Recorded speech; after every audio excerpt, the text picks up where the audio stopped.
ang ating mensahe sa katapusan ng taon na ito. Siguro unang beses ito mabibigkas sa Pilipinas. The Philippines needs China. Aminin na natin. Tapatan na natin yung katotohanan na yan para hindi na po tayo maipaglalaro, maloloko ng mga manloloko ng mga Amerikano.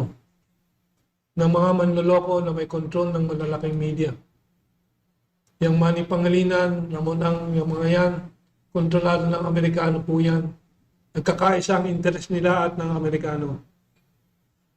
At yung mga elemento sa Armed Forces of the Philippines at National Security Establishment. Kaya ko sinasabing National Security Establishment ay kasama po ang PCG, Kapulisan, yan at hindi lang Armed Forces. Mga elemento lang po na tradisyonal na talagang kontrolado ng Amerikano ang siyang nagtutulak nitong away, tensyon sa China. Huwag po tayong magpaloko sa kanila na, tama na. 3 taon na, 2023 po nagsimula po yan. Malinaw po yung aking alaala na biglang pumihit po si Bongbong Marcos from the independent foreign policy to pivot to the US sa kanyang pagtanggap ng karagdagang 4 na base militar ng Amerikano.